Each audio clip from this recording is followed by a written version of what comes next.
Are you a believer in good? Do you love it when the good guys win in the end? Then Charity Matters is just the place for you, where modern day heroes overcome incredible obstacles to save the day with their remarkable work. Welcome to the season 5 premiere of the Charity Matters podcast. I'm Heidi Johnson, nonprofit founder, lifelong helper, and your host. I've been interviewing the helpers for over a decade with my blog, and I'm so excited to be sharing these inspiring conversations with our podcast. Join me as we learn the challenges and stories of innovators, entrepreneurs, and modern-day heroes who set out to solve the problems of humanity. Did you know that 1 in 26 Americans have epilepsy, and 65 million people around the world suffer from the same disease? Today's guest is no stranger to this fact. Join us as Susan Axelrod, the founder of Cure Epilepsy, shares her amazing journey to set out to find a cure for epilepsy. You're not going to want to miss it. We are so excited to have Susan Axelrod join us today, the founder of Cure Epilepsy. And welcome, Susan. Thank you for joining us today. Oh, Heidi, thank you for having me. It's really a pleasure to meet and to have this opportunity to talk about epilepsy and the need for research. So thank you. Unbelievable need for research. Unbelievable. So tell me a little bit before we're going about Cure Epilepsy, about what it is exactly that you do. So Cure Epilepsy is singularly focused on funding research in epilepsy. And this actually started because I'm the mother of a now 41-year-old daughter with epilepsy. It started in her infancy. And after many sort of tortured years of trying to resolve her problems, started to meet some other parents and recognized that there was a woeful lack of dollars and attention to epilepsy, both federal government funds and private dollars. And so that's our focus, because we want to eliminate epilepsy.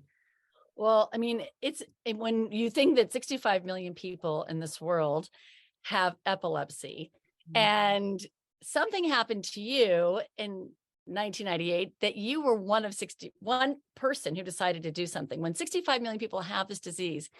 And I'm always fascinated, like, so many people are affected by this.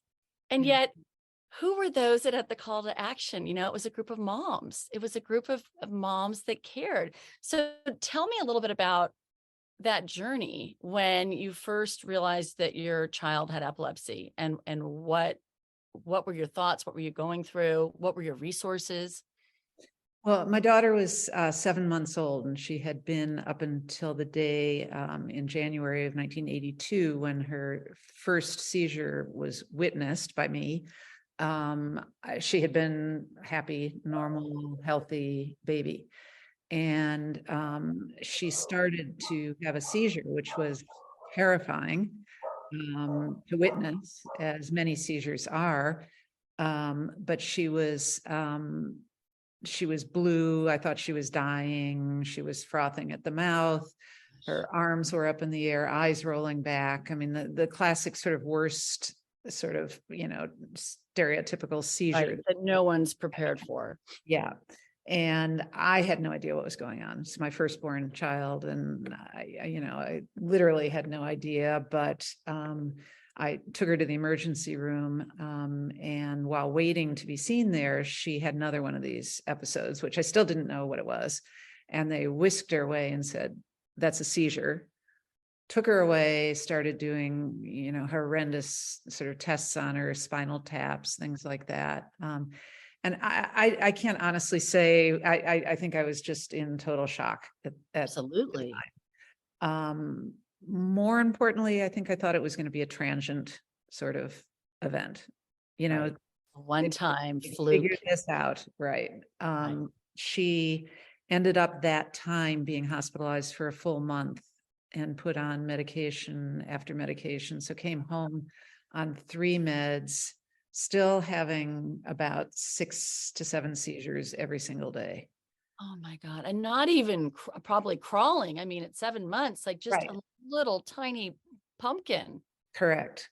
She was, and the difference was like night and day between when I took her into the hospital with that first seizure and then brought her home a month later.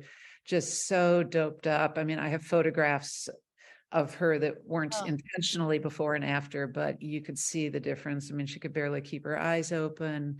She'd lost a lot of the skills that she had gained up until then. So yeah, it was a pretty wretched, horrifying experience.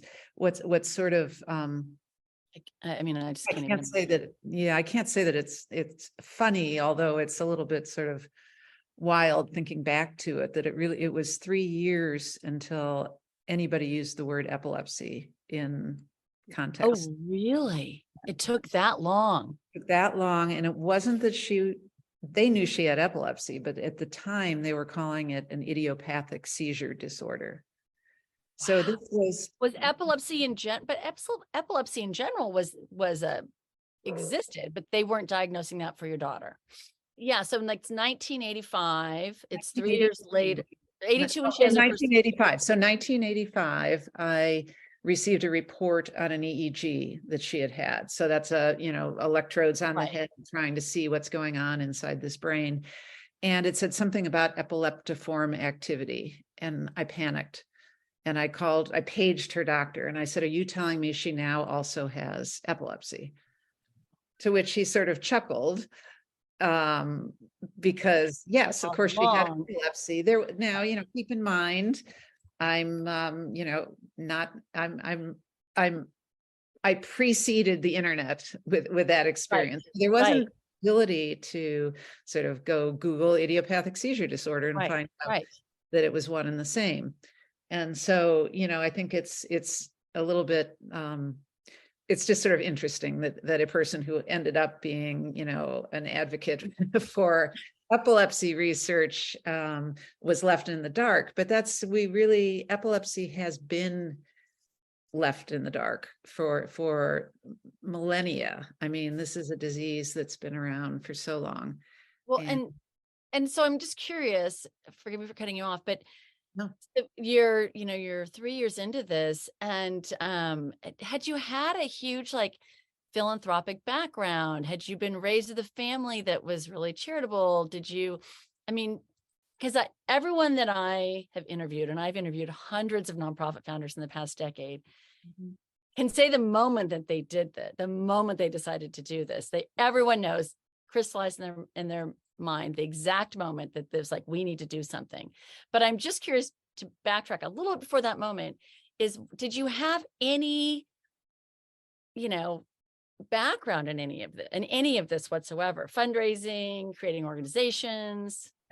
No, I had zero background in this. And my father was a physician, so I knew that Probably world helpful. a little bit, right? Not a neurologist, but I kind of knew that world. It took me, one of the things that I regret is actually how long it took me to sort of realize that something needed to be done, because to your point, resources were not available. It wasn't like you had your phone. It didn't even exist. I mean, we didn't even have car phones in 1985. correct. So you had no resources for that. So unless you're going to get microfiche in the library, which, some people listening won't even know what that is. Right. But so talk to me about the moment that you just had that. You knew you needed to do something. I had started to meet some other parents with epilepsy through a support group, which I got wind of waiting in a doctor's office, which we spent hours waiting in doctor's offices, and saw a notice for a support group, and met a few parents who, fast forward a little bit, ended up being some of my co-founders of Cure with me. But it took us a while to get to know each other, to be comfortable talking about our children, and then to learn, although each of our child's cases was very unique and very different, that they were all struggling. And sort of this there was that aha moment where we were like, why is this? Why can't we just give our kids a pill and make it stop. Right. And these were kids who were having seizures with a vengeance. I mean, it was just seizure after seizure, and you could see their development suffering. And so we started to look to the NIH, the National Institutes of Health, Right. see, what are they doing in terms of research, and found this woefully pathetic budget for epilepsy. Just wasn't on the radar. And so we started just kind of working for that, thinking maybe we need to talk to people in Washington. We had no idea what we were doing. We really didn't. By the way, no one who ever starts a nonprofit does. That's just That's good to know. There is no, I think there's now a Nonprofits for Dummies book that exists, but I mean, none of us that started organizations, myself included, had any clue what I was getting into. Like, that's just the way. Right. People say, like, what was your business plan? I'm like, what? Right. Had we known, I mean, sometimes you think, had I known what I was getting into, there are moments, right? Oh, You're yes. like, wow. Oh, yes. Oh, yes. Absolutely. Wow. Yeah. Especially with medicine and hospitals, and the layers of politics and things that go with that is just enormous. And I mean, and I'm assuming, that many of the people who start nonprofits do it for out of some personal 100% fiction. And 100% something happens right. that triggers, that's a catalyst that changes the trajectory of their life completely. Yep. So you are. Yep. Pretty typical here, right? We are a rare breed, right? We are a rare breed. I mean, in the world, and you think 65 million people have all had epilepsy, and that it took a handful of moms to come together to decide to do something. So we are rare, but we do follow a similar pattern, I've noticed. For sure. Yeah. So talk to me about some of those early challenges. I mean, and back in 1998, or back about when you're coming together, you're trying to be a young mom, you're trying to navigate just taking care of your child, let alone you're starting a business. Yeah. But you don't realize you're starting a movement. You're starting a huge shift that you didn't realize at the time. What were some of those challenges like? I want you to know I'm learning things right now, Heidi. Oh, I did not know. I knew that makes me happy, Debbie. That means I'm asking good questions. I knew about the whole issue with, I remember Susan saying on a Seizing Life episode in our early, because it's been going on we've had it for about 4 years, where she said, first I'm told my daughter has a seizure disorder. And then when she's 3, I'm told she has epilepsy. And I'm like, what? Is that something different? And we actually hear that, unfortunately, from people recently that are still told that they have a generalized seizure disorder, and they are not told they have epilepsy. That's just fascinating to me in this day and time that still happens. It's because it's stigmatized. And so they're trying. We have a good friend, who's actually one of my son's godfathers. And he's a dentist, and he was in his dental boards, taking his dental boards, and he had a grand mal seizure. Oh gosh. And this was in 1988, probably, and was diagnosed with epilepsy. And they were debating whether they were going to let him become a dentist.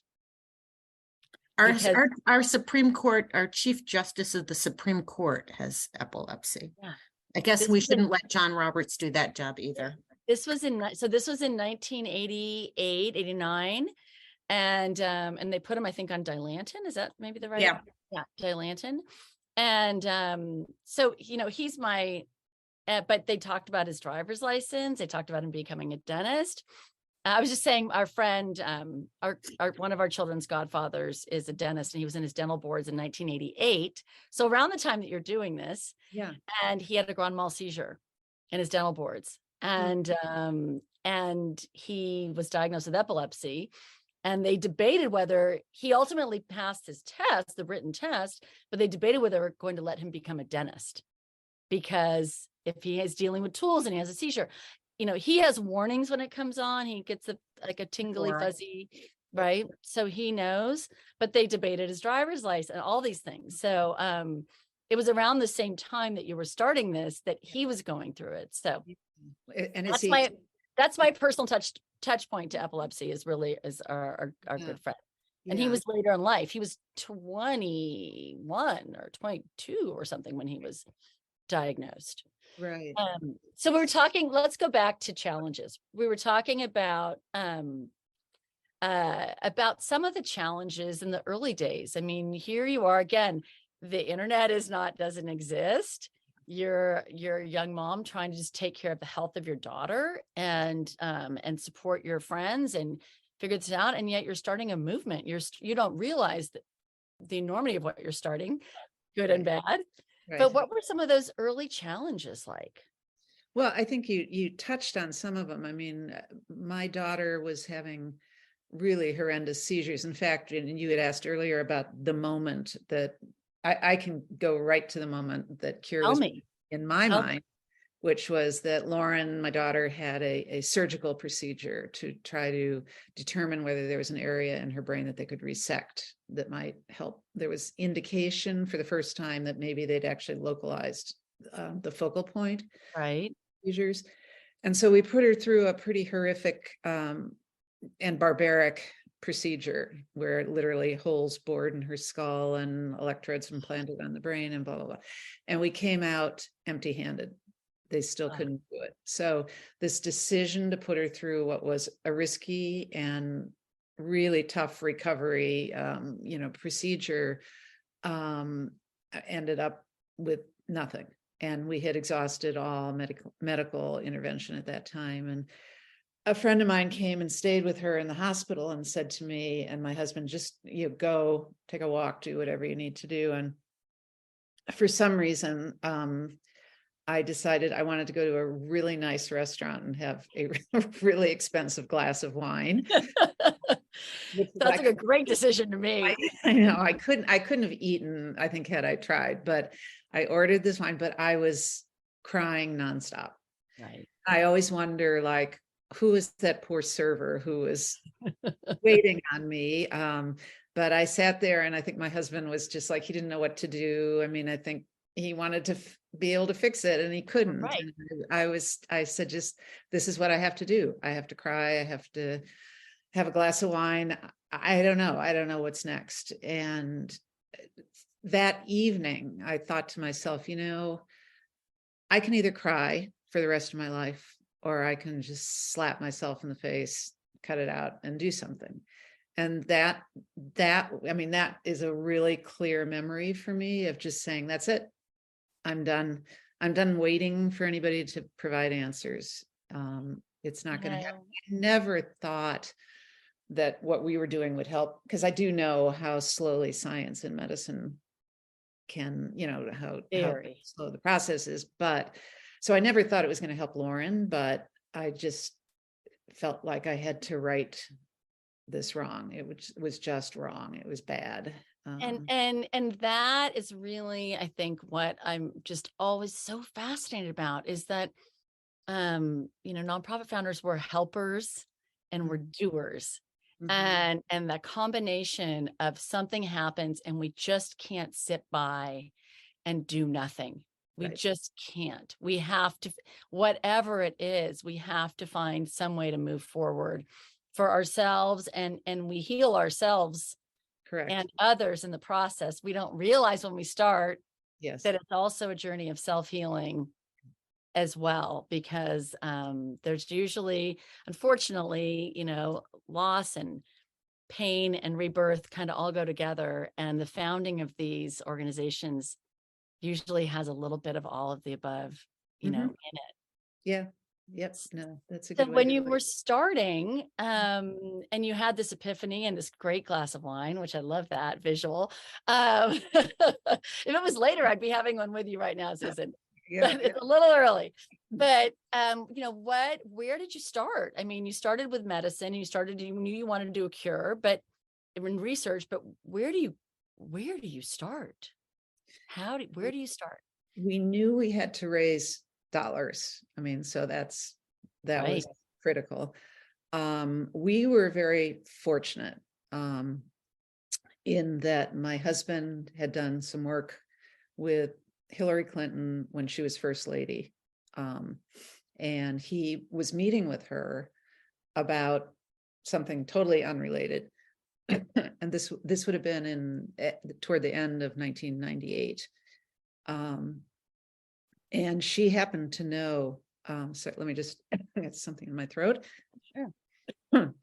Mrs. Clinton knew something. He may have made some reference to Lauren and her situation, which, affected all of our lives, of course. When he Right. was a child like that, there were things he couldn't do. And she asked how Lauren was doing. And she said, if there is anything I can do to help from my position, Right. let's have a meeting. Tell Susan to come out here and I'll get my team together and we'll have a meeting. And, when you, Yeah. one But of you these- don't get those invitations every day from the Yeah, first you lady. don't get those. And if somebody says, let me know what I can do, you're like, okay. It's also when you know you're on the right path, when those things happen and those doors keep opening, to keep going through them. Yeah. And so what happened was we worked on a plan together. She both agreed to be the keynote speaker at our first fundraiser in Chicago. Wow. So that was in January of 1999. That's crazy huge. Yes, crazy huge. I mean, I literally, I've never put on an event in my life, and we've got the Wow. first lady coming.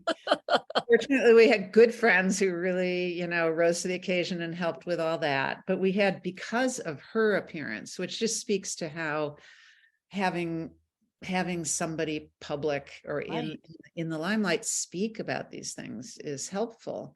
She did an amazing, she did a tour of Rush University in Chicago. She visited a patient undergoing the procedure that my daughter had.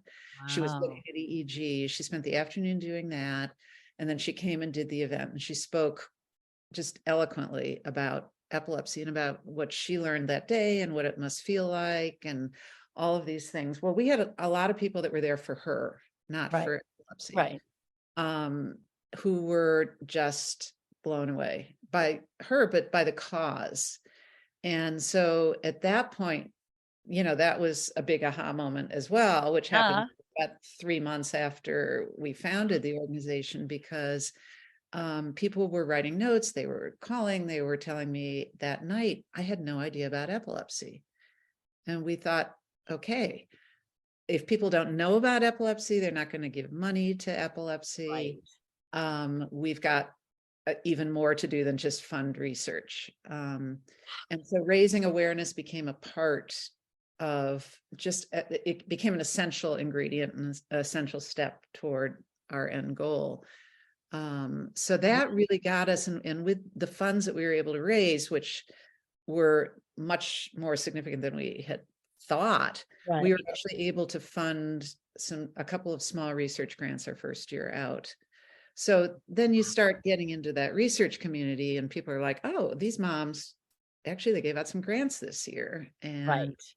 They start paying attention, and they all know each other. It's a very small, yes, very small community. I'm a trustee at Children's Hospital Los Angeles, okay. and we do a lot of research at Saban, and Yep. I don't know about our epilepsy research. I can't speak eloquently to that, but I know that research community is very small, Yes. and Yeah, they all know where to follow the money. exactly. They all, hey, Exactly. they've got money over there. Hey, they've got money over there. So they work together, which is a good thing.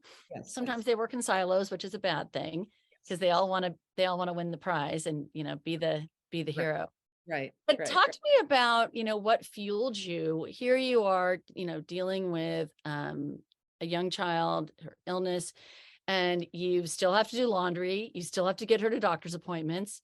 You have people coming at you with dollars. You're trying to put meetings together to find who's the right researcher to give your money to. You have all of this like momentum, but you just jumped into like this whole new crazy world, and you're still a young mom dealing with a young sick child. Yeah. What fueled you in those early days when it was just, kind of coming fast and furious? Well, I think it was what we spoke about earlier, that it was that energy that you get from working with other people from, I mean, and we were doing everything. We were, and we had each other's backs in terms of, I mean, my daughter used to miss about a third of every school year just because of seizures. So there were times when I couldn't get out of the house. You know, again, we had internet at the time. Email was like a brand new thing. Right. Your But dial up. yeah, right. But we were, you know, we were working together and we loved each other and we loved the work and we loved just having, it gave us hope. It gave us, you know, and again, this was in the day when if we had an event or a mailing to do, we all gathered for like a long weekend and stuffed envelopes and licked stamps. And Right. There's no staff. Like yeah, there was no staff, there's no and staff. we weren't going to spend money on a mailing house, you know. Right. And I have Right. a good friend, still a dear friend and supporter of Cure Epilepsy, who used to love and come and help with that, because she said it's like you guys speak a foreign language. She said, I'm learning so much about meds and about this, because you'd sit there and you would just Right. And share all the information of what's yeah. happening.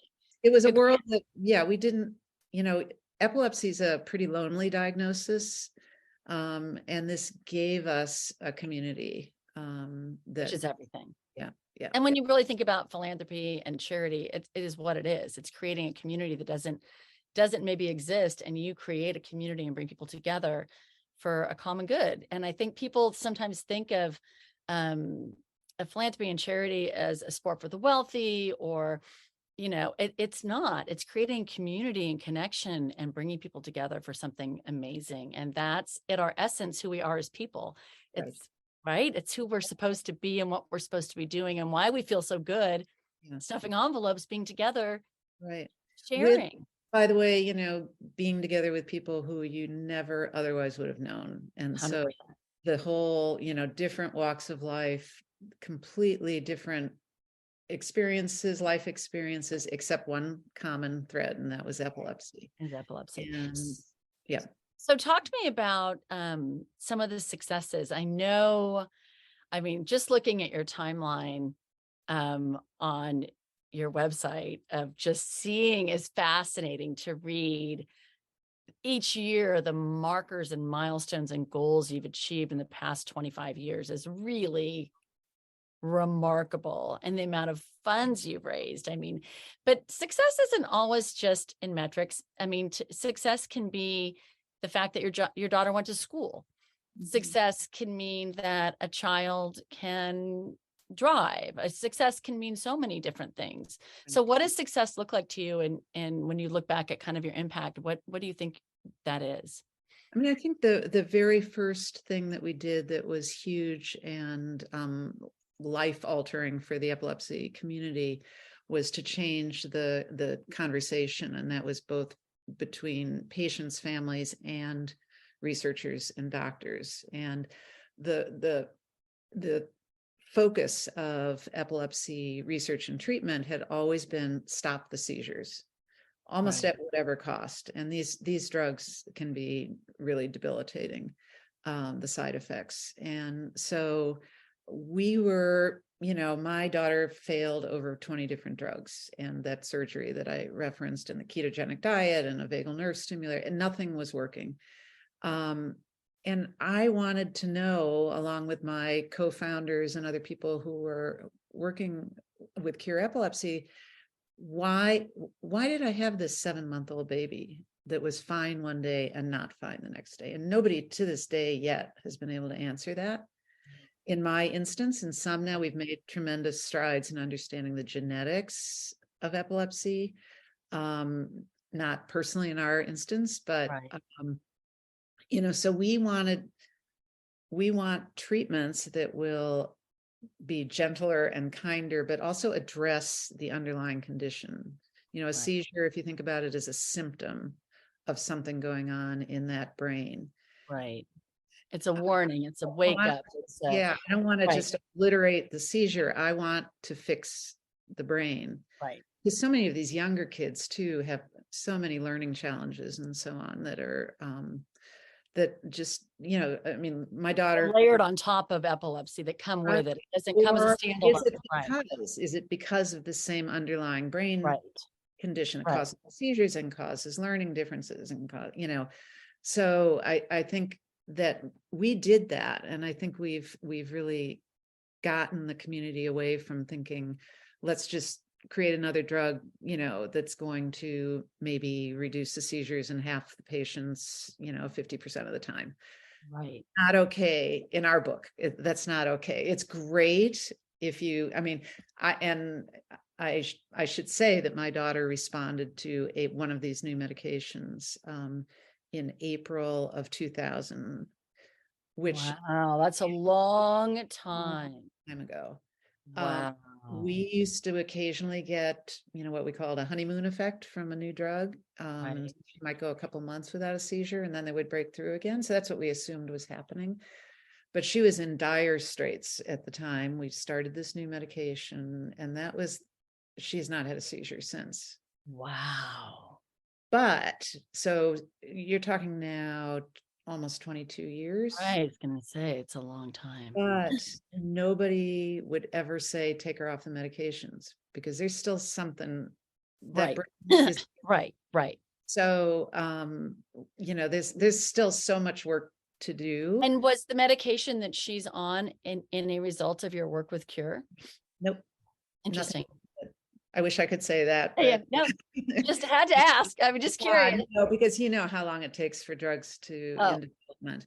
Well, and just for you guys going to Washington and seeing and following, like I said, the timeline of you speaking in Washington, you on the amount of funds you're raising, the amount of research. I mean, you've raised $90 million.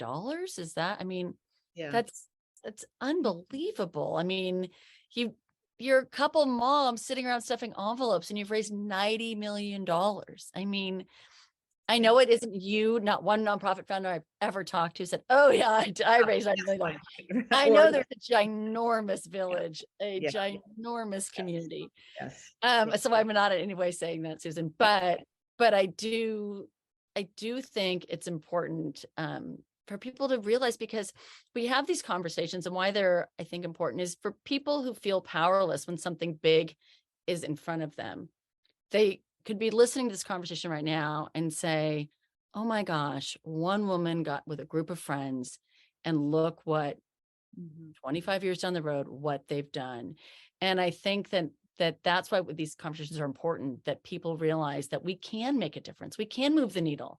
It may not be fast, but we move it. Yeah, absolutely. Absolutely. And I think, we have funded over 280 research grants, I think, around the country.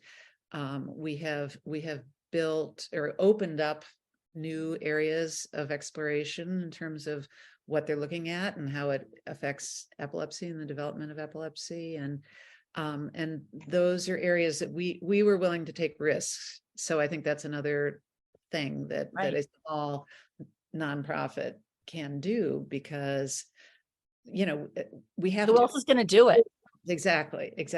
Who else is going to do it? We do that. If it's not successful, that's okay, because we've learned something from that experiment.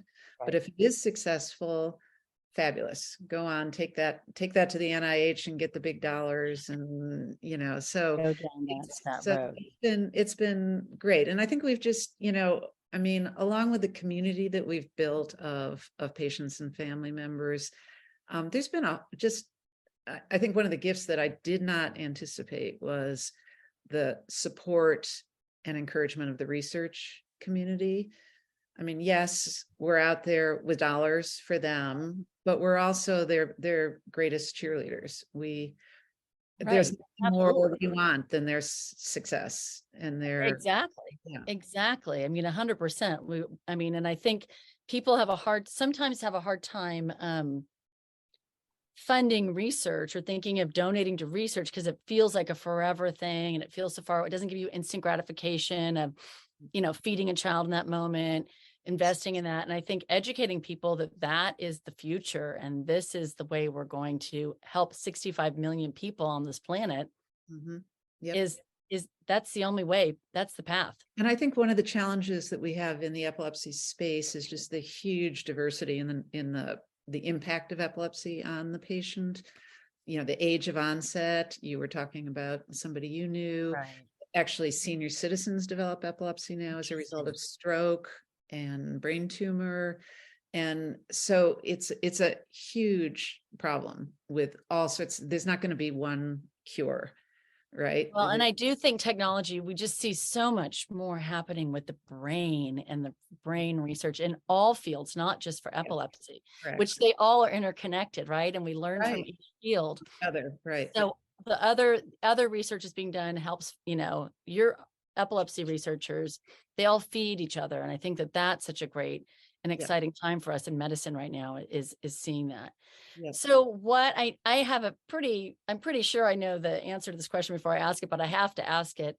If you could dream any dream for cure, and maybe I just answered it, of course, in the question, what would that be? I have to ask, Susan. Yeah, no, I mean, the happiest day of my life would be, shutting down the office, closing the door, locking it up, because mission accomplished, right? That would be amazing. On the other hand, as we talked about so many different types of epilepsy, so many different causes, if we can look at, one at a time, that's pretty darn good too, because the pace of science, we have patience. I remember when we started, the nonprofit I founded provides chaplains of all faiths at Children's Hospital. And our intention from the beginning was if we can just help one child, one spirit, one soul at a time. If we just help one child, then whatever we're doing is worth it. And I think that is the mindset that most nonprofit founders start with. We don't start with, we're going to cure epilepsy. We start with the thought of, let's just help one person. Yep. And I think that is a mindset that people need to get their heads around in being able to help other people. We can just help in the smallest way, and the ripple effect is ginormous. Yeah. And I think, we have so many genes identified for epilepsy. If we could address one of those and figure it out, then hopefully we could translate that to the next gene. And, it's got to all kind of come together. Right. But it does get there. So I think about who you were when you were a young mom and the life lessons you've learned on this 25-year journey that you've been on, this incredible wild ride that you've been on. What are some of the lessons that you've just learned, the life lessons you've learned in this experience? Oh boy. I think one of the things that I've learned is to be, let's see, how can I say this? It gets back to the whole community, the importance of community, the importance of being inclusive, the importance of bringing all players with any sort of potential interest or any reason that they might be interested in your cause together, and that it's very grounding, it's very humbling, but I think that has been for myself, it's been one of the more amazing life lessons, and it translates beyond just my work with Cure.